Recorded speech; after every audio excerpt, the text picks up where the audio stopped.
കൊള്ളാം. ഡിഫറെന്റ്. ജീനിയസുകൾക്ക് താമസിക്കാൻ പറ്റിയ അന്തരീക്ഷം.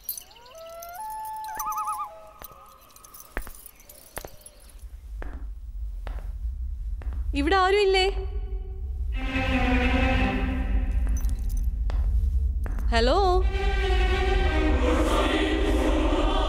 Anybody home?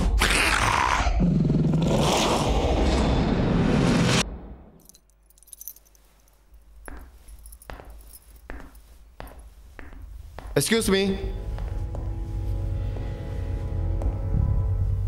എന്നെ അന്വേഷിച്ചാണോ വന്നത്? മിസ്റ്റർ വില്യം ഡിസൂസ അല്ലേ? അതെ. ഞാൻ താര, രാജുവിന്റെ സിസ്റ്ററാ. ഓ യെസ്, സൂര്യൻ തിരുമേനയുടെ മകൾ. അതെ.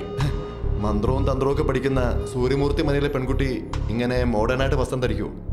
അതിനെന്താ, കാലത്തിനനുസരിച്ച് വസ്ത്രധാരണ രീതിയും മാറില്ലേ? 100 വർഷങ്ങൾക്ക് മുമ്പ് സ്ത്രീകൾ മാറുമറയ്ക്കാതാണ് നടന്നിരുന്നത്. അങ്ങനെ ഇന്നും നടക്കണമെന്ന് പറഞ്ഞാൽ പറ്റുമോ? പിന്നെ സ്ലീവ്ലെസ് ബ്ലൗസ് ധരിച്ചത് കൊണ്ട് മന്ത്രങ്ങളും ദൈവങ്ങളും ഒന്നും പിണങ്ങിപ്പോത്തില്ല കേട്ടോ. Good, very good. രാജു പറഞ്ഞിരുന്നു ഒരു അസാധാരണ പ്രതിഭയാണെന്ന്. അതാണ് ഞാൻ അങ്ങോട്ട് വന്ന് കാണണമെന്ന് പറഞ്ഞത്.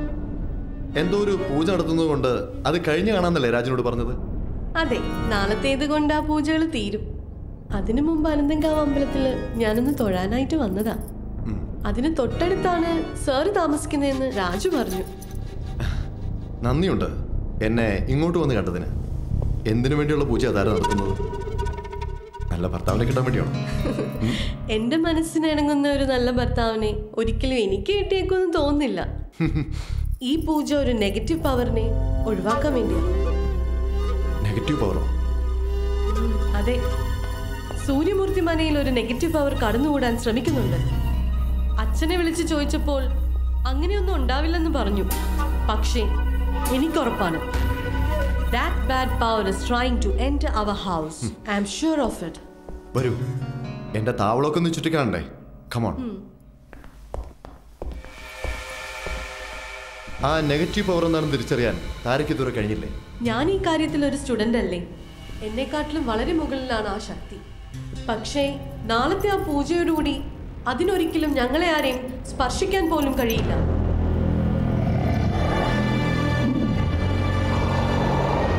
It is a fantastic place, sir.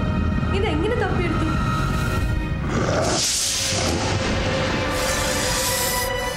എന്താ ആലോചിക്കുന്നത്? അല്ല, അവിടെ വന്നാൽ എനിക്ക് പൂജ കാണാൻ പറ്റൂ? അയ്യോ, ഞാനല്ലാതെ മറ്റാരും ആ സമയത്ത് കാവിൽ ഉണ്ടാവാനേ പാടില്ല. അതെന്താ, ചില സ്ത്രീ മന്ത്രവാദികൾ നഗ്നപൂജ നടത്താറുണ്ടെന്ന് കേട്ടിട്ടുണ്ട്. ഇനി അങ്ങനെ വലുതാണോ? അധർവവേദത്തിലും മാന്ത്രിക ഗ്രന്ഥങ്ങളിലും നഗ്നപൂജയെ പറ്റി പറഞ്ഞിട്ടുണ്ട്. പക്ഷേ ഇതല്ല. ഉപനിഷത്തുകളിൽ നിന്നെല്ലാം ഞാൻ തെരഞ്ഞെടുത്ത കാളിസർപ്പ പൂജയാണിത്. നടനപൂജ എന്നും പറയാം. ഫലിച്ചാൽ ആ ദുഷ്ടശക്തിയുടെ നാശം സുനിശ്ചയമാണ്.